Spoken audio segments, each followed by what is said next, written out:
Harry Harrison, The Velvet Glove. Written by Harry Harrison. Narrated by Philip Chenevert. The Velvet Glove by Harry Harrison. This story was first published in Fantastic Universe, November 1956. John Venix fitted the key into the hotel room door. He had asked for a large room, the largest in the hotel, and paid the desk clerk extra for it. All he could do now was pray that he hadn't been cheated. He didn't dare complain or try to get his money back. He heaved a sigh of relief as the door swung open. It was bigger than he had expected, fully 3 feet wide by 5 feet long. There was more than enough room to work in. He would have his leg off in a jiffy, and by morning his limp would be gone. There was the usual adjustable hook on the back wall. He slipped it through the recessed ring in the back of his neck and kicked himself up until his feet hung free of the floor. His legs relaxed with a rattle as he cut off all power from his waist down.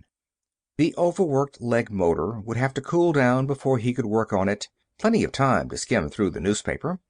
With the chronic worry of the unemployed, he snapped it open at the want ads and ran his eye down the help wanted robot column.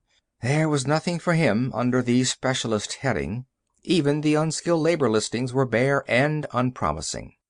New York was a bad town for robots this year. The want ads were just as depressing as usual, but he could always get a lift from the comic section. He even had a favorite strip, a fact that he scarcely dared mention to himself. Rattly Robot, a dull-witted mechanical clod who was continually falling over himself and getting into trouble. It was a repellent caricature, but could still be very funny. John was just starting to read it when the ceiling light went out. It was 10 p.m., curfew hour for robots. Lights out and lock yourself in until 6 in the morning. 8 hours of boredom and darkness for all except the few night workers. But there were ways of getting around the letter of the law that didn't concern itself with the definition of visible light. Sliding aside some of the shielding around his atomic generator, John turned up the gain. As it began to run a little hot, the heat waves streamed out, visible to him as infrared rays.